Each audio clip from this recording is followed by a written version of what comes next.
আসসালামু আলাইকুম রহমতুল্লাহ। প্রিয় দর্শক, আমি এখন আপনাদের সামনে একটা ছোট্ট ঘটনা বলবো, যেটা একদম বাস্তব এবং এর পরিণাম অত্যন্ত ভয়াবহ। চলুন শুরু করি। কুষ্টিয়া জেলার কুমারখালী উপজেলায় ধলনগর গ্রামের ঘটনা। পিতা শাহিন সাহেব তার ছেলের সাথে রাগারাগির এক পর্যায়ে রাগের মাথায় হাতে থাকা কাঁচি ছুঁড়ে মারেন ছেলের মাথায়। এক পর্যায়ে সেই কাঁচি গিয়ে মাথার এই বরাবর ঢুকে যায়। তৎক্ষণাৎ হাসপাতালে নেওয়া হয়, কিন্তু কোথাও তার চিকিৎসার ব্যবস্থা করতে পারেনি। এক পর্যায়ে ঢাকায় পিজি হাসপাতালে তাকে ভর্তি করানো হয়, কিন্তু মাথার যে এই জায়গায় কাঁচি ঢুকে গেছে সেটা কিন্তু এখনো বের করা হয়নি। ডাক্তাররা বলছেন এই কাঁচি বের করতে 1.5 লাখ টাকা লাগবে। এখন এই যে কাঁচি রাগের মাথায় আপনি ঢুকালেন আপনার ছেলের মাথায়, এখন এই কাঁচি বের করতে 1.5 লাখ টাকা লাগবে। এখন তো আপনিও অসহায়, আপনার কাছেও তো এত টাকা নাই, আপনি তো হায় উতাস করতেছেন, তাহলে উপায় কি?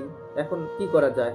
রাগের মাথায় আপনার এই সিদ্ধান্ত অত্যন্ত বিপজ্জনক। এখন প্রশ্ন হলো, এই টাকা কে দিবে? মানুষ এখন বলছে, নিজের ছেলেকে কাঁচি মারছো, এখন 1.5 লাখ টাকার জন্য হাত পাচ্ছ কেন? এই কথা শুনতেই বুক ফেটে যাও। একজন বাবা রাগের মাথায় একটা ভুল করেছে, তার ফল কেবল ছেলেই না, পুরো পরিবার ভুগছে। এই ঘটনা থেকে আমরা একটা বড় শিক্ষা নিতে পারি।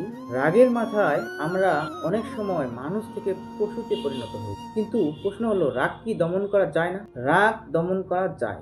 রাগ দমন করার কিছু উপায় বলে দিচ্ছি। চুপ থেকে পানি পান করবেন। যখন আপনার প্রচন্ড রাগ উঠবে, তখন আপনি চুপ থেকে পানি পান করবেন। রাগ উঠলে প্রথমে কিছু বলবেন না, দাঁড়িয়ে থাকলে বসে পড়ুন, আর বসে থাকলে শুয়ে পড়ুন, অথবা উজু করতে পারেন। কারণ রাসূলুল্লাহ সাল্লাল্লাহু আলাইহি ওয়াসাল্লাম বলেছেন, রাগ হচ্ছে শয়তানের কাজ, আর শয়তান আগুন থেকে সৃষ্টি, আর আগুন নেভায় পানি। রাগ উঠলে আপনি আরেকটা কাজ করতে পারেন, সেটা হলো স্থান ত্যাগ করতে পারেন। রাগ উঠলে স্থান ত্যাগ করুন। কথা কাটাকাটি হওয়ার আগেই সরে পড়ুন। সাময়িক নীরবতাই অনেক বড় বিপদ থেকে বাঁচায়। রাগের সময় কিছু বলার আগে চিন্তা করুন। আপনার বলা একটা কথায় বা একটা কাজের জন্য সারা জীবন আফসোস করতে হতে পারে। যেমন এখন এই বাবার হচ্ছে, সন্তানের উপর রাগ দেখানো যাবে, কিন্তু কতটুকু? পিতা হিসাবে আপনি সন্তানের উপর রাগ দেখানোর অধিকার আছে, কিন্তু সেই রাগ যেন কখনোই শান্তি বা শারীরিক ক্ষতির পর্যায়ে না যায়। হ্যাঁ, আপনি উপদেশ দিতে পারেন, শাসন করতে পারেন, আঘাতও করতে পারেন, কিন্তু এটার একটা সীমারেখা আছে। সীমারেখা রেখে করতে হবে।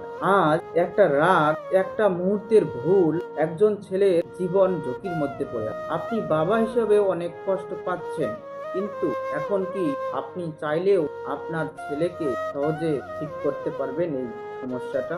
চলুন আমরা এই ঘটনা থেকে শিক্ষা নেই, তাহলে হয়তো আমাদের আর কোনো ঘরে এমন কান্না শোনা যাবে। রাগ করবেন, কিন্তু নিয়ন্ত্রণের সাথে, কারণ রাগ নিয়ন্ত্রণ করতে না পারলে পরিস্থিতি নিয়ন্ত্রণের বাইরে চলে যায়।